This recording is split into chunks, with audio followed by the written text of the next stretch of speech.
Hai semuanya, gimana kabar kalian? Semoga selalu dalam keadaan baik. Jadi welcome back teman-teman di Andegreso Channel, dan ini adalah segmen analisa pagi, segmen dimana kita akan mengulas untuk update news dan juga pergerakan dari market, khususnya market Bitcoin. Teman-teman, hari ini kita berada di tanggal 19 Januari 2024. Kita udah dapat beberapa data, kita akan mulai dulu pembahasannya dari kalender ekonomi ya.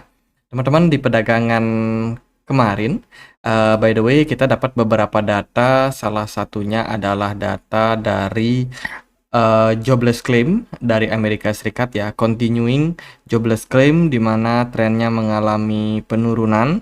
Kemudian juga ada data soal housing start, sama trennya mengalami penurunan. Lalu initial jobless claim juga turun dari data sebelumnya. Lalu ada data soal Philadelphia manufacturing juga, ini mengalami tren kenaikan, sedikit kenaikan crude oil inventory. Beberapa data yang kemarin membuat pergerakan dolar cukup volatile, teman-teman. Kemudian di perdagangan hari ini kita akan dapat data soal core retail sales dari Inggris. Kemudian dari Amerika Serikat ada penjualan rumah lama. Ya itu sih, nggak terlalu banyak sentimen, teman-teman, untuk perdagangan hari ini. Mungkin ya, market akan cenderung masih anomali seperti kemarin-kemarin. Nah, teman-teman, dari market kripto ya, ada Coinbase yang melakukan persidangan dengan SEC terkait dengan masalah yang dihadapi oleh Coinbase. Ini adalah lanjutan kasus teman-teman, sebelum nanti setelah kasus Coinbase ini SEC akan kembali bertemu dengan Binance dengan Changpeng Zhao ya. Kita tahu teman-teman, pertemuannya itu di bulan Februari nanti. Jadi masih akan ada drama yang terjadi pada market. Dari news kemarin sebenarnya ada beberapa poin di sini yang kita bisa temukan. Jadi pada intinya adalah Coinbase dan SEC akhirnya bertemu dengan tujuan untuk membahas terkait dengan perdagangan aset yang dianggap sekuritas oleh SEC oleh exchange Coinbase. Jadi mempertimbangkan gambaran yang ada saat ini, dan menurut saya ini cukup penting untuk kita lihat ya, karena ada beberapa token yang disebut oleh SEC sebagai sekuritas yang tidak terdaftar yang diperdagangkan oleh Coinbase yang kemudian dipermasalahkan. Kasus SEC terhadap Coinbase menyelidiki banyak kerumitan, tetapi belum melakukan hal lain. Hakim harus memutuskan apakah transaksi di sekitar solusi token perdagangan Amerika Serikat adalah sekuritas. Jadi hakim harus menentukan nih, apakah token-token yang ditawarkan oleh Coinbase itu merupakan sekuritas. Kasusnya terus bergulir sampai disebut beberapa token itu merupakan sekuritas. Kalau kita lihat sih dari berita dari Fast Company, beritanya ini menunjuk beberapa token. Ada 13 token, teman-teman. Yang salah satunya di sana ada Solana, Cardano, Filecoin. Itu didefinisikan sebagai sekuritas yang tidak terdaftar dan itu ilegal untuk diperdagangkan. Tentu saja ini memberikan sentimen yang kurang begitu bagus untuk token-token tersebut. Kalau kita lihat dari datanya, teman-teman udah ada yang posting juga ya, teman-teman, kemarin di komunitas kita Coinbase. Ini ada list koinnya, teman-teman. Thank you banget yang udah sharing ya. Ada Solana, Cardano, Matic, Filecoin, Sandbox, Axie Infinity, Tilis, Flow, ICP, Near Protocol, VGX, DAS, dan juga Nexo. Nah, token-token ini itu dianggap sebagai sekuritas, token sekuritas. Tentu saja token-token yang tergabung dalam daftar ini mendapatkan sentimen negatif, teman-teman. Ya, ini kasusnya masih terus bergulir dan belum mendapatkan kesimpulan. Dan salah satu pengamat, Martin Party, melalui akun Twitternya itu kemarin nge-tweet ya, pembaruan uji coba SEC sama Coinbase. Hakim Catherine Polk-Valia berkata kepada pengacara SEC, Undang-Undang tahun 1933 yang telah berjalan dengan baik selama 90 tahun, namun kini kita mempunyai alat-alat baru dan hal-hal baru. Maksudnya ada investasi-investasi baru. Undang-Undang tahun 1933 ini merujuk pada Howey Test. Howey Test adalah semacam tes atau semacam pengujian yang bisa digunakan untuk menentukan apakah sebuah aset itu bisa digolongkan sebagai sekuritas atau bukan. Apakah ini akan menjadi wewenang CFTC yang merupakan pengawas komoditi atau kewenangan dari SEC yang merupakan pengawas dari sekuritas. Jadi melalui Howey Test ini bisa ditentukan nih apakah sebuah aset bisa didefinisikan sebagai sekuritas atau enggak. Dan kebetulan di tahun kemarin kan itu kasusnya kepada altcoin ya, banyak altcoin yang dicap sebagai sekuritas oleh SEC dan itu bikin penurunan yang sangat-sangat tajam pada altcoin teman-teman. Dan ya ini Howey Test sudah dinyatakan atau sudah dikatakan sebagai salah satu metode yang usang dan harus diperbarui lagi teman-teman. Ini merupakan sebuah narasi yang positif. Bila mana Howey Test kedepannya tidak diberlakukan untuk kripto, maka itu akan menjadi sentimen yang bullish untuk market. Dan ini kasus masih terus berjalan, kita masih terus akan update ke depannya seperti apa tindakan yang akan diambil oleh hakim, teman-teman, untuk memutuskan perkara tersebut.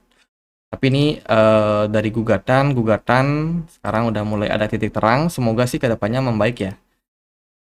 Itu kemudian dari berita yang lain, BlackRock mengkonfirmasi mereka hold sekitar 25.000 Bitcoin ya dengan total nilai sampai 1,06 miliar US dollar untuk spot Bitcoin ETF mereka. Wah, ini udah mulai ada akumulasi tampaknya dari BlackRock, teman-teman. Kemudian berita datang dari VanEck yang bakalan menutup Bitcoin strategi ETF. Ini berhubungan sama Bitcoin futures yang memang sudah diperdagangkan sebelumnya, jauh sebelum Bitcoin spot ETF di-approve. Jadi yang namanya Bitcoin ETF futures itu kan ada leverage-nya, teman-teman. Itu kabarnya bakalan ditutup karena minim peminat. Ya, itu dari VanEck. Kemudian berita datang dari Uni Eropa. Ini adalah berita penegasan terkait dengan undang-undang anti money laundry yang ada di Uni Eropa. Dan baru aja undang-undang tersebut diperketat, teman-teman. Jadi ini bakalan lebih sulit lagi ya, bahkan untuk sebuah project-project yang bakalan listing untuk bisa diperdagangkan di market Uni Eropa itu bakalan lebih ketat lagi dan mereka akan melakukan pengujian-pengujian untuk koin-koin yang listing dan boleh untuk diperdagangkan oleh exchange yang terregulasi di Uni Eropa.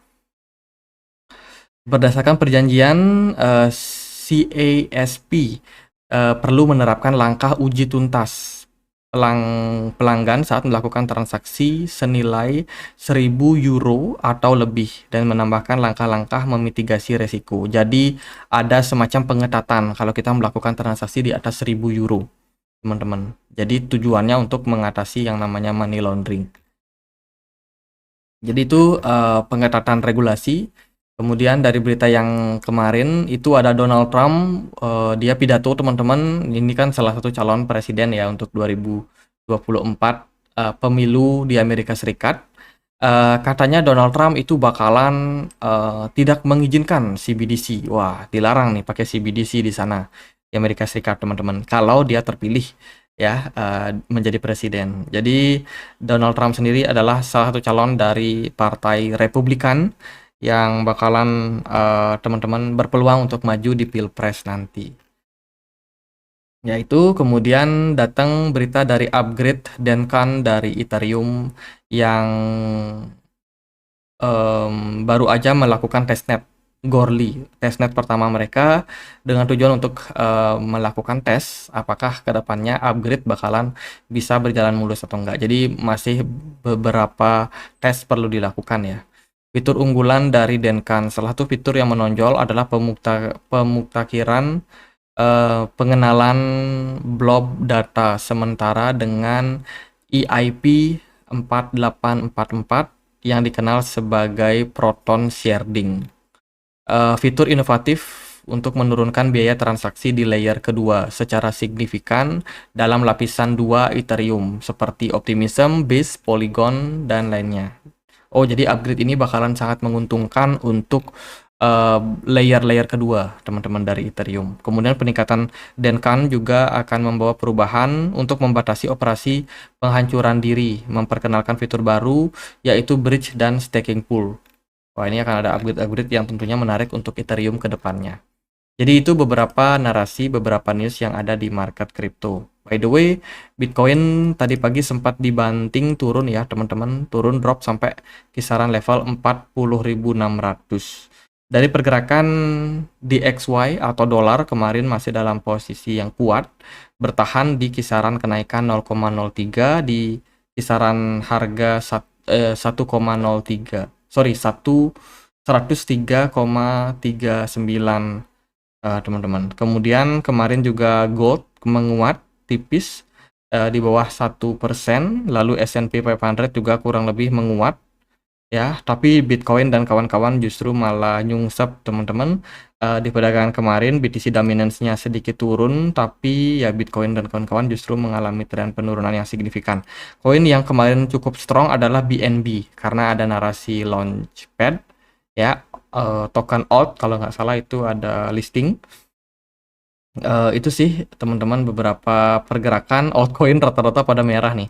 Kalau kita lihat dari pergerakan Bitcoin di perdagangan kemarin, memang ini bukan sesuatu yang mengejutkan menurut saya ya. Kita kemarin juga sudah sempat bahas bahwasanya pergerakan Bitcoin ini cenderung mengalami fase korektif setelah dia kemarin mengalami koreksi, kemudian ketahan di area support kisaran 40.000, berapa nih? 40,6 ribu, dan ini mengindikasikan memang Bitcoin sekarang sudah membuat yang namanya higher low baru, which is itu adalah di sini higher high pertama, higher low kedua, dan mungkin kita akan membentuk yang namanya 5 wave penurunan. Kemudian akan ada rebound sebentar, kemudian 5 wave penurunan menyelesaikan yang namanya ABC corrective pattern. Sementara dari volume perdagangan kemarin itu lumayan tinggi, tapi smart money-nya justru terus mengalami tren penurunan. Dari MACD sebelumnya sudah kuanti-wanti ada posisi bearish divergence dan sekarang masih dalam histobar merah yang mengindikasikan tren korektif masih bisa berpeluang terjadi pada Bitcoin, teman-teman. Jadi untuk sekarang menurut saya Bitcoin masih akan dalam tekanan. Level support terdekatnya ada di kisaran 40.500. Level support berikutnya ada di kisaran 38 ribuan, teman-teman. Jadi kita nggak tahu secara pasti ya Bitcoin bakalan capai level berapa untuk titik penurunan terdalamnya di waktu koreksi ini. Tapi kita cuma perlu untuk melihat beberapa area support dan mengambil tindakan di level-level tersebut. Sementara kalau kita perhatikan di time frame 4 jam, pergerakan dari Bitcoin ini memang benar-benar ya, drop yang terjadi kemarin ini benar-benar keras ya teman-teman. Itu menimbulkan volume yang tinggi, tapi dari smart money belum ada indikasi whale serok barang teman-teman. Sementara drop yang terjadi itu ketahan di area support. Ini beberapa level yang memang menahan pergerakan dari Bitcoin, dan sekarang jangka pendek ini akan berpeluang untuk ada recover sedikit, ada kenaikan harga sedikit. Tapi ya harus hati-hati tetap, karena masih ada peluang dia akan balik lagi melanjutkan tren penurunan. Untuk target saya terdekat sih 38 ribuan. Ya 38.500, 38.200 ya kisaran level-level tersebut, teman-teman. Dari pergerakan Bitcoin sih kayak gitu. Kita tunggu rebound sesaat aja dulu. Terus dari BTC dominance di perdagangan kemarin masih lanjut turun. Altcoin kayak Ethereum kemarin turun juga teman-teman ke poin 2460. GRT turun lebih dalam ya. Kaspa juga turun lumayan dalam. Kemudian ada Celestia, CRV, Matic, Polkadot. Nah semuanya merah teman-teman. Jadi ya itulah yang namanya fase koreksi. Kita masih tunggu aja di harga-harga yang cukup layak. Nanti kalau udah berakhir ya kita juga akan dapat momentum untuk kembali bullish. Jadi intinya adalah fase koreksi ini dimanfaatkan aja untuk teman-teman melakukan cicil beli ya, terutama bagi kalian yang udah ketinggalan kemarin. Please jangan FOMO. Yang namanya market naik itu nggak terus-terus naik. Market juga bisa koreksi teman-teman, dan bila mana momentum koreksi itu terjadi, kalian tinggal siap-siap aja untuk mengambil barang dengan harga yang lebih murah. Jadi itu sebenarnya sangat sederhana konsepnya, tapi secara praktek itu benar-benar menguras apa namanya psikologi ya teman-teman. Jadi wajib tenang teman-teman di market, tenang, sabar, ada kesempatan cicil aja, nggak usah Gerasa gerusu, teman-teman. Kalau dari saya sih melihat dari smart money-nya aja sih. Kalau smart money-nya ada pergerakan artinya kemungkinan market bakalan naik lagi. Tapi kalau sekarang ini kan belum ya. Jadi ya udah kita koreksi dulu jangka pendek. Semoga koreksinya bisa kita manfaatkan nanti untuk dapat barang murah, teman-teman. Kalau dari saya sekarang sih masih wait and see. Saya masih menunggu momentum untuk market. Itu kalau kita lihat dari time frame besar pun di time frame 1 hari kemarin sebenarnya closing dari Bitcoin itu terbilang bagus ya kemarin. Cuman ternyata hari ini dia dibanting, teman-teman. Jadi ya udah kita ngikutin aja histobar dari MACD di time frame daily yang masih merah yang memang mengindikasikan indikasi koreksi lanjutan masih bisa berpeluang terjadi pada Bitcoin. Oke, gitu aja pembahasan kali ini. Semoga videonya bisa bermanfaat. Bila mana ada pertanyaan lain, ada koin lain buat dibahas, kalian bisa banget tulis di kolom komentar channel YouTube ini. Guys, kita ada komunitas diskusi di Telegram, tempat kita untuk update news dan juga pergerakan dari market. Teman-teman juga di sini bisa sama-sama discuss sama teman-teman yang lain ya. Jadi paling gitu aja, teman-teman yang mau join linknya ada di kolom deskripsi. Oke, akhir kata saya Andre, makasih.